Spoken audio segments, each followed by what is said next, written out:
Bonjour et bienvenue à toutes et à tous pour notre nouveau webinaire du Réseau national Genopsy qui va porter aujourd'hui sur la clozapine et son intérêt dans les comportements auto-agressifs. Pourquoi nous intéresser à ce sujet aujourd'hui? Eh bien parce que les comportements auto-agressifs font partie des comportements des filles et ils sont très présents dans certaines maladies rares du neurodéveloppement. Et ils entraînent beaucoup de souffrance pour les personnes concernées, mais également pour leur famille.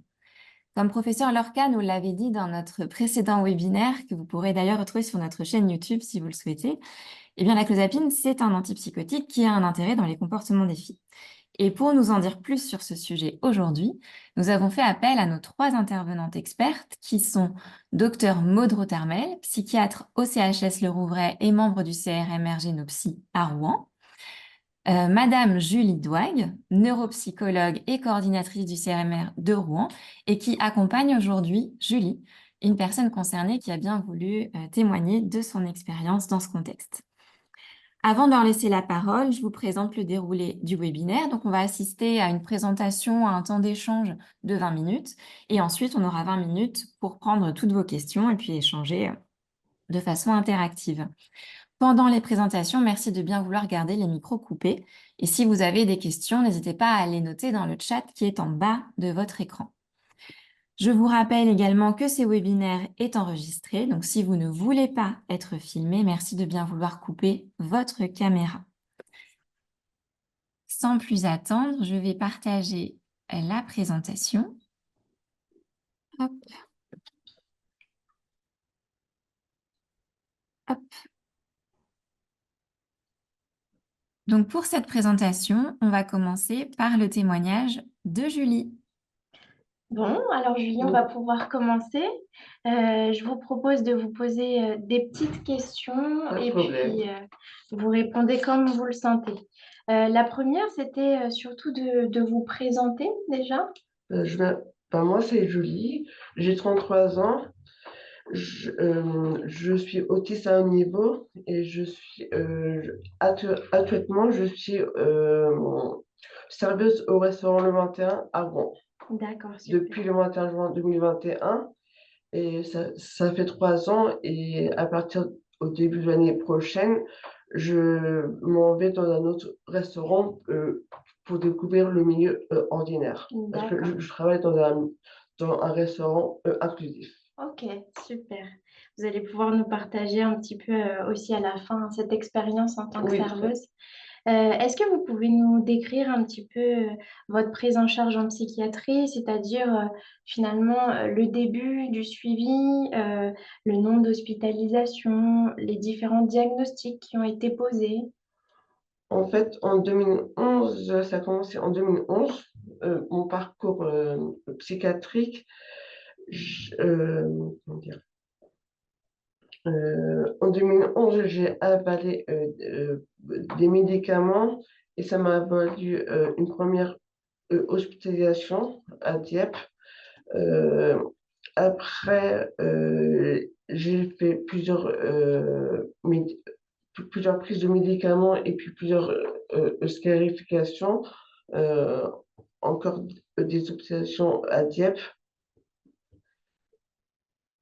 Oui, donc il y a eu plusieurs hospitalisations consécutives au fait que vous passiez du mal Oui, c'est finalement, ça. que vous ingériez des choses qui n'étaient pas comestibles. Est-ce que, donc il y a eu aussi une hospitalisation dans notre service à Saint-Jean. Est-ce que vous pouvez nous rappeler à ce moment-là qu'est-ce qui a conduit vraiment à l'hospitalisation? En fait, quand je suis arrivée ici, je suis perdue. C'est pas grave. Est-ce que vous vous souvenez un petit peu ce qui a fait que vous avez été hospitalisé à Saint-Jean quand le début du suivi ici au Rouvray a commencé? Est-ce que vous vous souvenez un petit peu? Oui. Vous m'aviez parlé tout à l'heure notamment des... Oui, en fait, j'ai avalé énormément de choses, de trombone, lame, épingle à nourrice, et Oui. ça m'a valu de la barotomie. Ils m'ont enlevé un bout d'intestin Et du coup, ça a conduit à la clozapine. D'accord. Oui, donc il y a eu l'introduction de la clozapine à l'issue de cette hospitalisation-là. Oui, c'est ça. D'accord. Est-ce que vous Et, voulez... Est-ce et, pardon, Julie, c'est Maude Rothermel. Oui, Oui. Excusez-moi, vous ne me voyez pas, mais c'est aussi bien que la place soit faite à vous. Est-ce oui. que, Julie, vous vous souvenez en fait tous les diagnostics que vous aviez pu avoir à Dieppe et Oui, bah, finalement, qu'est-ce qui a conduit au diagnostic de TSA? au début, j'ai été diagnostiquée schizophrène au borderline, mais, à un moment donné, euh, C'est- à un prenez moment votre temps. donné, On avait pu reprendre un petit peu les choses ensemble quand on s'est connus. C'était en 2011, 2014, 2012, 2014. Et 2014. puis, on avait fait un petit peu toute l'histoire. On avait repris toute l'anamnèse, l'histoire de votre développement avec vos parents. Mm. Et puis, on s'est aperçu à ce moment-là que vous aviez toutes les caractéristiques. Vous présentiez un trouble du spectre Ouais, autistique. en fait, c'était en 2012, pendant mon occupation à Dieppe, qu'on m'a découvert mon autisme. Et après, j'ai été diagnostiquée au CRA à Saint-Étienne-du-Rouvray par le docteur Antoine Rosier. Et est-ce Après, que vous vous souvenez, Julie, du moment, donc vous nous avez bien expliqué qu'on avait mis la clozapine au cours d'une hospitalisation parce qu'il y avait eu de nouveau des ingestions de trombone, de oui, en piles, de corps 2016. métalliques. Et est-ce que vous vous souvenez à peu près, enfin, quel a été votre vécu au début de la clozapine, de cette hospitalisation? Mon vécu, mes parents avaient très peur de moi, avaient peur que je perde la vie. Et du coup, on m'a proposé une hospitalisation. J'ai bien voulu, c'est pour m'aider. Et on m'a introduit de la clozapine. Et pendant le traitement, comment dire, j'ai eu encore beaucoup de passages à l'acte. Et j'ai eu beaucoup aussi d'effets indésirables, comme l'énurésie, euh, La La constipation prise aussi? la prise de poids et l'hypersalivation. Et c'est finalement après, au fur et à mesure, au bout de quelques semaines, de quelques mois, est-ce que là, vous avez pu voir un effet bénéfique au traitement? Comment ça a évolué pour vous après? C'est au bout de quelques mois que j'ai vu un effet bénéfique pour le traitement. En quelques mois, si je me souviens bien, les comportements et les pulsions auto-agressives ont complètement disparu. Bah, depuis 2016, je n'ai ingéré euh, bah, aucun objet et aucune pulsion. Après, comme ça, on a pu ensemble baisser très progressivement aussi la clozapine et réduire aussi les effets secondaires. Oui, là, je suis à 125 milligrammes. Mais par contre, je bave beaucoup moins, j'ai maigri et, par contre, j'ai toujours de l'énurésie la nuit. Et pour lequel, effectivement, vous êtes exploré en neurophysiologie. Et puis, chose extraordinaire aussi, vous avez fait plein de choses dans votre vie. Vous avez repris le sport, vous avez continué vos formations. Oui, Et c'est vrai que, comme vous disiez à Julie, vous travaillez actuellement depuis quelques années là au restaurant 21. oui, depuis 3 ans. Et Ça puis, se passe vous super allez bien. même passer en milieu ordinaire dans quelques temps. Oui, début de l'année prochaine. Oui, il y a plein de projets qui sont en cours en tout cas. Oui, j'ai hâte. Est-ce que rétrospectivement, Julie, vous pensez que la clozapine, c'est un traitement qui vous a aidé, malgré les effets secondaires que vous soulignez à juste titre, est-ce que Euh, est-ce que vous recommanderiez ce traitement? Quelle image vous avez de ce traitement au final, avec du recul? oui, je recommande ce traitement à toutes les personnes comme moi parce que ça m'a changé la vie et mes parents ont vu euh, un changement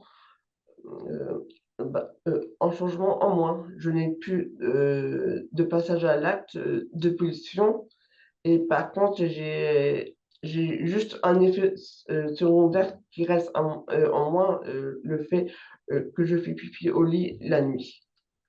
Oui, désolée pour cet effet C'était secondaire. On un vrai essaye. miracle, la clozapine. Après, c'est Par vrai que vous contre, il avez faut pas raison de prendre plus de souligner. temps Mm. par mois. Bah, merci Julie. Et puis vous avez courageusement affronté aussi les effets secondaires et puis avancé dans votre parcours. Ouais, Et c'est vrai que désolée encore pour ce qui peut rester comme effet secondaire et qu'on essaye de corriger avec le temps. ouais, Mm. Bravo pour ce témoignage, merci. Julie. Ça a été? Oui, c'est très bien.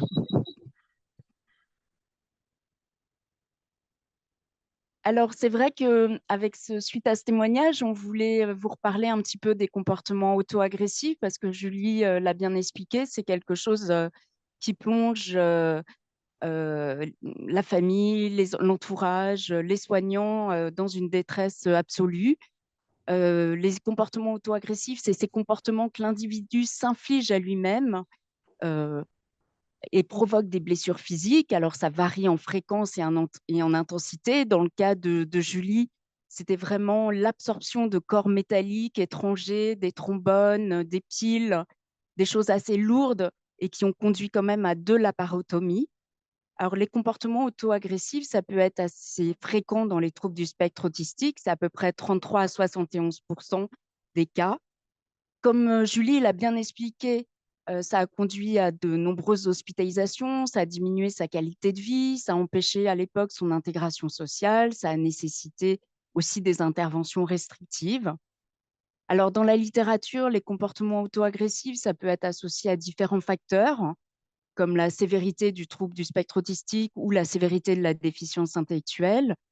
C'est retrouvé aussi associé au genre féminin ou au déficit de la communication sociale, à des comportements irritables, impulsifs, des troubles sensoriels, des troubles du sommeil ou des stéréotypies précoces.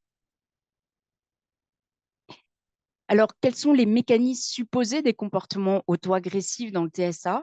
Ça semble être assez en lien avec les particularités du traitement de l'information sensorielle qu'on retrouve dans le TSA, avec cette hyposensorialité, cette hypersensorialité ou cette recherche de stimulation. Des études ont aussi mis en évidence que ces symptômes sensoriels étaient en lien avec des difficultés d'adaptation à l'environnement, au changement et en lien avec l'anxiété. Avec Julie, on avait énormément réfléchi à la fonction, en fait, pourquoi elle avalait ces objets métalliques. Julie pouvait nous dire à l'époque que c'était vraiment toujours dans des moments d'angoisse et que ça lui permettait de s'apaiser. Vous me corrigez, Julie, si je me trompe. En tout cas, les comportements auto-agressifs aussi, on a bien dit, font partie des comportements défis. Et dans certains cas, les automutilations, ça peut être des moyens d'expression et de gestion émotionnelle. Donc attention dans ces cas-là à bien faire une analyse fonctionnelle pour ne pas renforcer ces comportements par des réponses environnementales en augmentant leur occurrence à travers un processus d'apprentissage. Et pourquoi alors on a introduit la clozapine chez Julie en 2014-2015? Julie avait déjà eu plusieurs traitements antipsychotiques et devant la gravité en fait des comportements auto-agressifs, on a introduit ce traitement. La clozapine, c'est un antipsychotique de seconde génération qui a un profil pharmacologique un peu atypique. Il est antidopaminergique, surtout sur les récepteurs D4 et antisérotonergique. Il ne provoque pas d'effet extrapyramidal, mais tout un tas aussi de symptômes, d'effets secondaires qu'a pu évoquer Julie, comme la sédation, la fatigue, la prise de poids, pour lequel on a essayé toujours de faire très attention, la constipation aussi, qui a nécessité à chaque fois un monitorage très précis, la granulocytose, la baisse de globules blancs neutrophiles qui conduit à faire des numérations formules sanguines hebdomadaires puis mensuelles. Et enfin, il y a une surveillance accrue sur la myocardite, l'hypersialorée, ce que Julie aussi nous a rapporté, qui l'a gêné énormément la nuit, et l'énurésie, que malheureusement, on n'a pas réussi pour l'instant à corriger.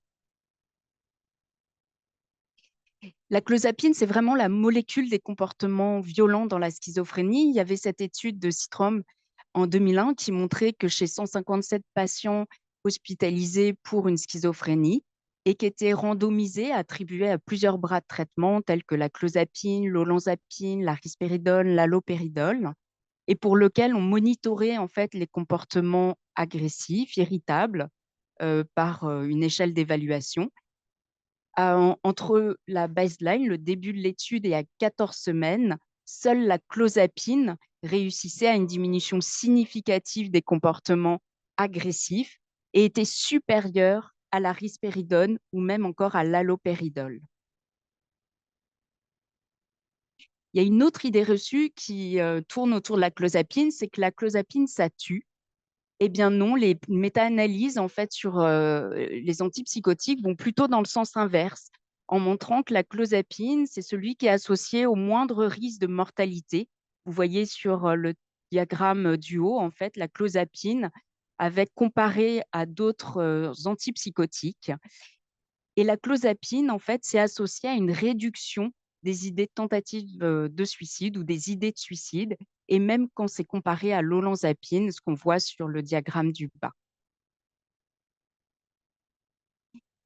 Alors, cet effet anti-agressif chez les patients schizophrènes, il semble être un effet transnosographique, c'est-à-dire qu'on va le retrouver en fait dans d'autres particularités, dans d'autres cliniques, telles que le trouble bipolaire ou l'état limite ou l'état de stress post-traumatique. Chez les personnes avec TSA, il y a essentiellement des rapports de cas, mais qui notent tous une amélioration de 40 à 80% à peu près des symptômes d'agressivité. Alors à Rouen, c'est une question sur laquelle on travaille depuis assez longtemps, et notamment depuis 2011, où une Lorraine BREC rapportait déjà 6 cas d'adolescents et d'adultes avec TSA et des comportements de défi qui avaient bénéficié de la clozapine et pour lequel il y avait une diminution de 50% de l'agressivité. Mais on avait assez peu de données sur l'efficacité et la tolérance à long terme. C'est ce qui nous avait conduit en 2018 avec toute l'équipe à retrouver en fait ce qui était devenu les 6 patients inclus dans l'étude de Lorraine, BREC, et de voir 6 ans après quels bénéfices ils en tiraient, et puis aussi répliquer les résultats, c'est-à-dire voir chez d'autres patients qui avaient été, chez d'autres personnes concernées pour lesquelles la clozapine avait été indiquée vers 2011, finalement pour confirmer l'effet agressolytique de la clozapine. Alors, les 6 patients qui avaient été mis sous clozapine, 6 ans après, ils étaient toujours sous clozapine. En moyenne, ils avaient 11 ans de recul. Ils étaient tous institutionnalisés ou pouvaient l'être. Ils notaient vraiment une efficacité qui persistait dans le temps, avec une qualité de vie qui se maintenait. Et ça va un petit peu dans ce que nous dit Julie ou ce que nous partage Julie, c'est-à-dire qu'elle n'a pas vu des effets tout de suite à 3 mois. Les effets sont apparus à 3 mois, 4 mois, mais pas dans les premières semaines. Et je crois que c'était vers à peu près le 4e mois, 6e mois qu'on a vu l'efficacité un peu maximale.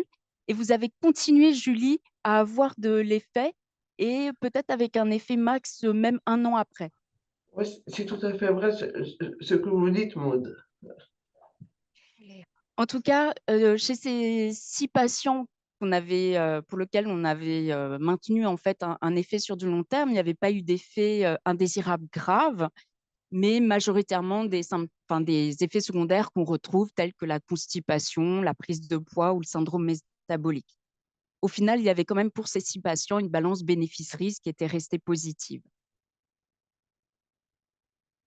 On avait aussi étudié l'effet de la clozapine sur les comportements agressifs, dont l'auto-agressivité chez 13 autres patients.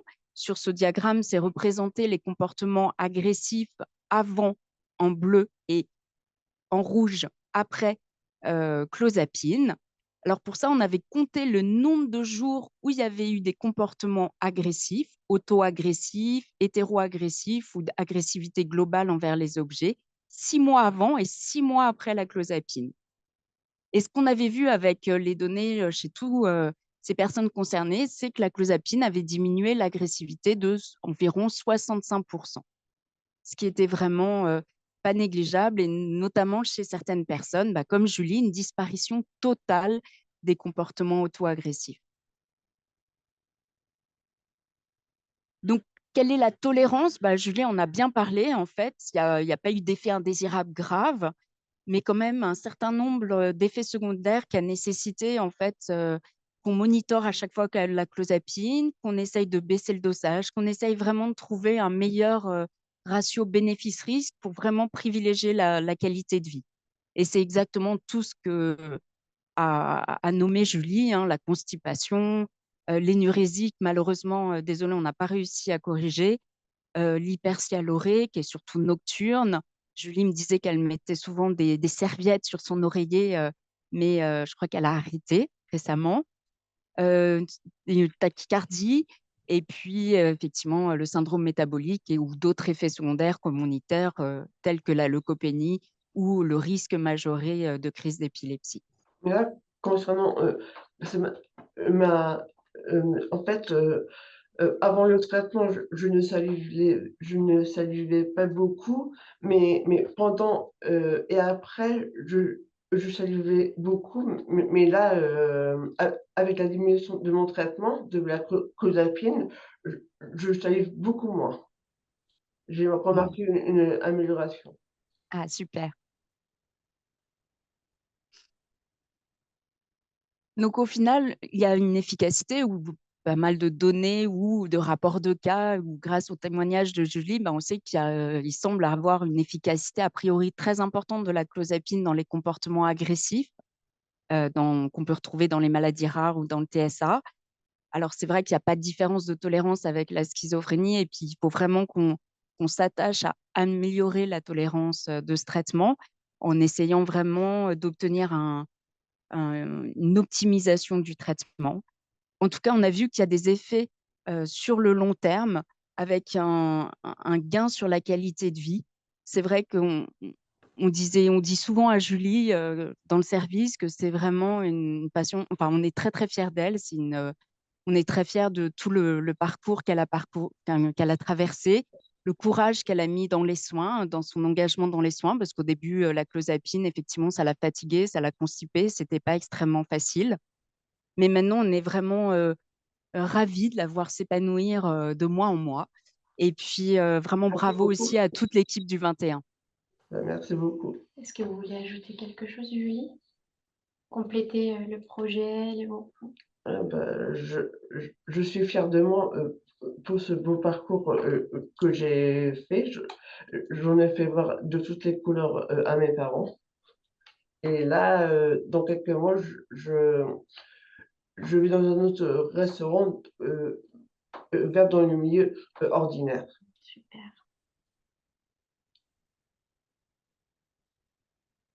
Merci beaucoup, Julie. Merci beaucoup, Maude, pour votre témoignage, votre présentation. C'est très inspirant. Et puis, ça fait plaisir, Julie, de voir votre parcours qui finalement eh bien, évolue très, très positivement. Et encore bravo. Je ne sais pas si la salle a des questions. Personnellement, j'ai une question pour Maude. Euh, Est-ce qu'on a une idée de pourquoi la clozapine et pas les autres antipsychotiques? Alors, c'est une question qui n'est pas complètement résolue, mais c'est certainement par le biais de son profil surtout sérotoninergique, 5-HT2A. Mais après, la clozapine, c'est un produit qui est quand même encore plein de mystères et qui a un spectre pharmacologique très large au niveau réceptologique, mais c'est probablement en lien avec cette action antisérotoninergique. D'accord. Et est-ce que on sait si il y a certaines maladies rares ou maladies génétiques qui peut-être modulent l'efficacité, la tolérance de la clozapine? Alors ça, on ne le sait pas. Après, c'est vrai que l'effet de la clozapine, ça a l'air quand même finalement transnosographique. Après, dans certaines maladies rares, je pense qu'il faudra surtout faire attention au profil de tolérance à adapter en fonction des particularités de chacun, et puis des particularités métaboliques, probablement, mais en tout cas, ne pas se fermer la porte à la clozapine parce que voilà, c'est un traitement particulièrement efficace. Et pardon, je rebondis du coup par rapport à la prudence pour les maladies rares. C'est vrai que j'imagine il n'y a pas encore d'études par rapport au profil, mais est-ce qu'on aurait peut-être une idée de préconisation en cas de maladie rare? Préconisation peut-être globale. Alors, probablement, ça serait de faire une titration plus lente de la clozapine. C'est vrai qu'au début de la prise en charge de Julie, on est monté devant l'importance des troubles du comportement, parce que c'est vrai que Julie l'a bien dit, sa famille était bouleversée, mais c'est vrai qu'on était aussi bouleversés en intra-hospitalier parce que Julie continuait à avaler des corps étrangers, même en étant hospitalisée. J'ai le souvenir de la gastro-entérologie, on avait dû l'envoyer où finalement elle avait pris les piles des télécommandes, donc on l'avait tout de suite ramenée dans notre service pour la protéger. Mais c'est vrai que du coup, on avait augmenté assez rapidement à 350 et c'est ce qui avait occasionné cette sédation, alors que finalement, on aurait l'impression que des doses plus faibles et une titration plus lente, en fait, auraient permis d'obtenir le même résultat. Et actuellement, on voit que 100 mg, ça suffit largement. Et puis, il y a quand même une précaution à prendre avec justement le risque épileptique. Mais en tout cas, peut-être que l'idée dans les maladies rares ou le TSA, c'est vraiment de faire une titration plus lente, avoir un objectif de dose beaucoup plus réduit que celle qu'on voit dans la schizophrénie. Super. C'est vrai que ça peut être vraiment contradictoire parce que face à la gravité, on a envie d'aller vite. Mais ça, c'est important de finalement prendre son temps et on peut être efficace à plus basse dose. Je... Complètement. Et puis, on peut améliorer la tolérance. Et il y a nos collègues qui se posent la question, je crois, de l'épilepsie. Mais effectivement, en fait, il n'y a pas d'interaction avec la plupart des traitements antiépileptiques. Mais ça serait là tout l'intérêt de faire une titration très lente et d'obtenir des doses assez réduites, en fait, pour pas majorer le risque de crise d'épilepsie. On a aussi une question dans le chat qui nous demande est-ce que c'est un médicament beaucoup prescrit? Alors, je pense malheureusement non. En fait, on sait que dans la schizophrénie résistante, déjà, c'est un produit qui fait peur, au même titre que le lithium dans le trouble bipolaire, et que même s'il apparaît dans toutes les recommandations, il est encore pas suffisamment prescrit. Et dans les comportements défis et l'auto-agressivité, c'est encore un médicament à la marge. Et certainement, Pauline, tu as complètement raison. Peut-être qu'il faudrait pouvoir écrire un peu des recommandations de titration lente, de précaution face aux risques antiépileptiques, d'interaction avec d'autres médicaments tels que la fluvoxamine pour essayer de généraliser son utilisation.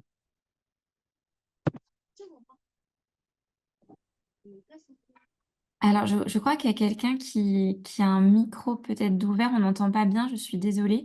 Euh, je continue avec les questions du chat. Est-ce que c'est un traitement qu'on peut prescrire chez les mineurs, la clozapine, si besoin? Alors, chez les mineurs, en fait, il n'y a pas de recommandation. Après, il y a certains adolescents qui ont pu bénéficier de la clozapine ou dans le cas de schizophrénie résistante ou quand les comportements auto-agressifs, en fait, sont tellement, ou les mises en danger sont tellement importantes et ont résisté à d'autres antipsychotiques qu'elles nécessitent ou qu'on peut justifier là son utilisation pour améliorer vraiment le pronostic vital et fonctionnel de la personne. Il y a une personne qui nous demande comment peut-on expliquer le maintien des effets sur l'agressivité malgré une diminution, voire un arrêt de la clozapine? Est-ce que c'est un effet persistant à l'arrêt du traitement? Alors, on n'a jamais essayé de l'arrêter, à vrai dire.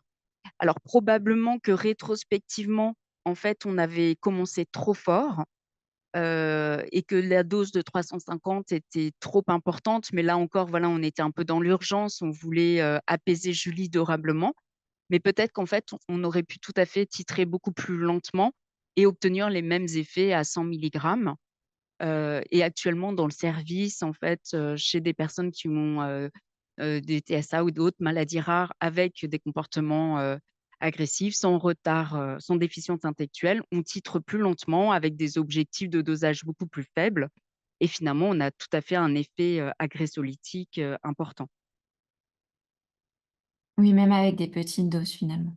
Oui, mais il semble quand même voilà, avoir un décalage dans la réponse. Il faut prendre le temps et obtenir l'effet, maintenir à 3 4 mois et finalement se laisser 6 mois, 1 an en fait, sous traitement pour voir le max d'efficacité du traitement.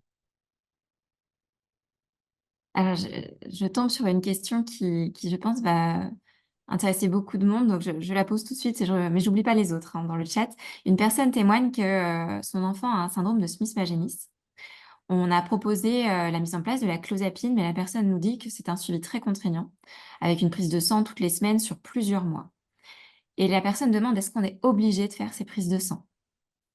Alors oui, on est obligé parce que ces prises de sang, c'est vraiment les 18 premières semaines du traitement.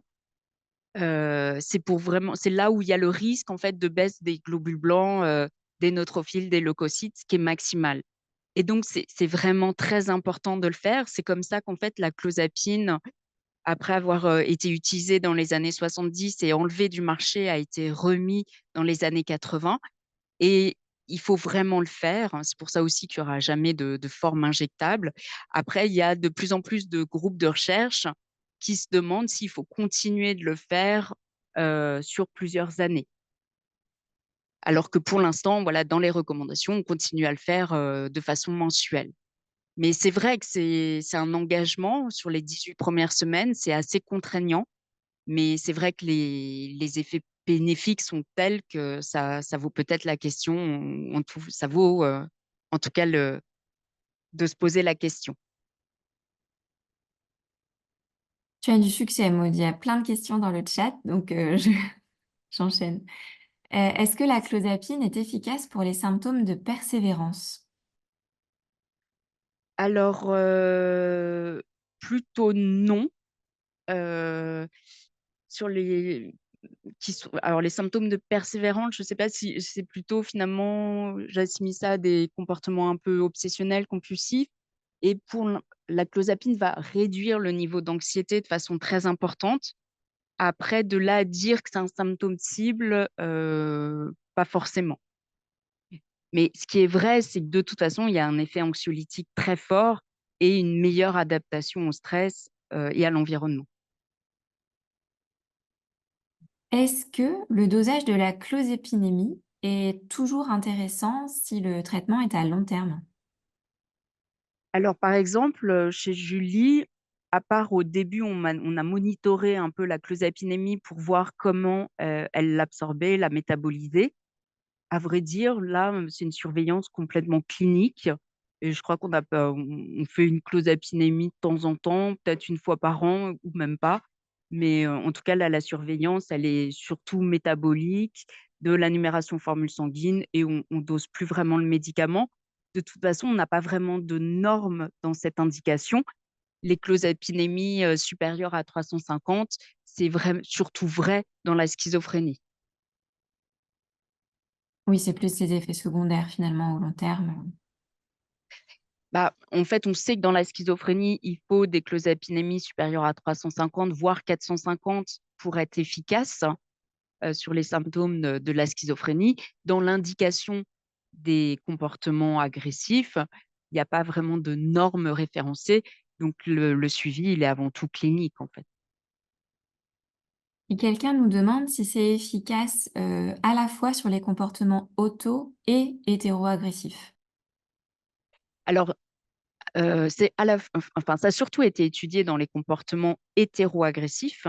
Et effectivement, là, dans les études que je vous ai montrées, en tout cas chez nos 13 patients, il y avait une diminution de 62% de l'agressivité et ça comprenait l'hétéro-agressivité.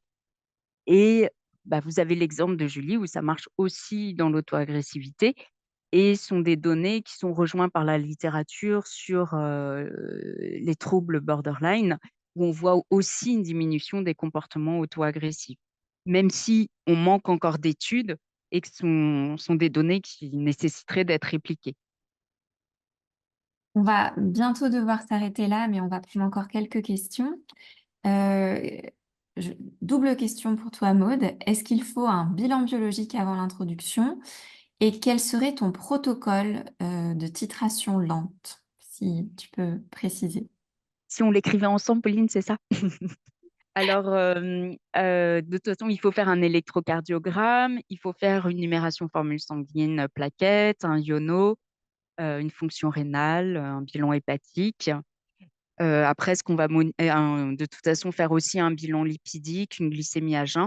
Et après, ce qu'on monitore vraiment, c'est la numération formule sanguine toutes les semaines. On regarde si le taux de leucocytes et de neutrophils ne baisse pas. On refait aussi des électrocardiogrammes comme on peut, surtout les 3 premiers mois. Et puis, après, on va surtout monitorer au long cours, c'est le bilan lipidique et le syndrome métabolique. Et alors, quel serait le protocole de titration lente? Je l'aurais dit 25 milligrammes le soir pendant une semaine, qu'on augmente à 50, 75, et puis on fait plutôt une pause à 100 milligrammes au lieu de faire une pause en général à 300 milligrammes où on augmente de 50 milligrammes tous les 2 jours. Et finalement, au bout de 2 à 3 semaines, on fait une pause à 300 milligrammes. Mais là, je ferai un palier beaucoup plus lent et un palier à 100 milligrammes. Allez, les dernières questions, et puis ensuite, on va arrêter ce webinaire. Mais c'est trop intéressant, Maud, du coup, on te garde un petit peu avec nous. Euh, En fait, nous avons un confrère qui nous partage son expérience. Il a reçu une jeune fille qui est traitée par 50 milligrammes de clozapine. Et puis, il a baissé à 25 et ensuite arrêté le traitement. Et on a une personne qui nous demande, une personne concernée, un aidant concerné, si du coup, on pourrait arrêter la clozapine chez une personne dont les comportements sont en rémission. Concrètement, quand c'est efficace, est-ce qu'on l'arrête? Alors, je pense que tout dépend en fait finalement dans quel cadre s'intégrer les comportements auto-agressifs. Mais par exemple, peut-être que dans le cas de notre confrère qui avait voilà, un traitement par clozapine à 50, qui l'a baissé, qui a réussi à l'arrêter, peut-être que finalement la cause de l'auto-agressivité avait disparu, c'est-à-dire qu'il y avait une adaptation au stress, ou peut-être que finalement ça rentrait dans le cadre de comportement défi avec une fonction et que finalement ce comportement a été résolu. Je dirais que c'est du cas par cas. On en a souvent parlé, nous, de notre côté avec Julie. Pour l'instant, de part et d'autre, en fait, on a conclu toutes les deux qu'il fallait le maintenir, que ça rassurait aussi Julie, et puis ça lui permettait de franchir un peu toutes les étapes de la vie progressivement, de l'accompagner. Mais c'est des questions, je pense, auxquelles il faut réfléchir au cas par cas et qu'il y ait une vraie discussion entre le médecin et la personne concernée, et tout en examinant un peu les causes de l'auto-agressivité. Super. Une dernière question. Quels sont les traitements adjuvants pour cette indication en cas d'échec et quelle est la dose cible de la clozapine pour l'indication? Alors, les traitements adjuvants, on a vu qu'il y avait finalement assez peu d'efficacité ou de niveau de preuve de la naltrexone. Après, les traitements autres, souvent avant de passer à la clozapine, ont dû être essayés en fait d'autres antipsychotiques tels que l'aripiprazole ou la risperidone. Souvent, la clozapine intervient un petit peu en cas d'échec de ces deux antipsychotiques. Mais pour autant, en fait, ça peut être mettre quand même assez rapidement s'il y a un échec de plusieurs lignes d'antipsychotiques. Et la dose cible, pour l'instant, on manque vraiment d'études, mais on aurait tendance à dire que les doses sont inférieures à celles qu'on utilise dans la schizophrénie et à adapter au profil des patients, des personnes concernées, mais on peut tout à fait imaginer des doses entre 50 ou 100 milligrammes peuvent suffire complètement. Super. Merci beaucoup encore une fois, Maud, Julie, euh, pour vos interventions. Vous pourrez retrouver notre webinaire sur notre chaîne YouTube et n'hésitez pas à vous abonner à notre newsletter ainsi qu'à LinkedIn pour suivre toute l'actualité du réseau Génopsy. On vous donne rendez-vous le 6 février prochain pour notre webinaire qui portera cette fois sur les maladies rares et la recherche participative. Merci encore et bonne journée à tous.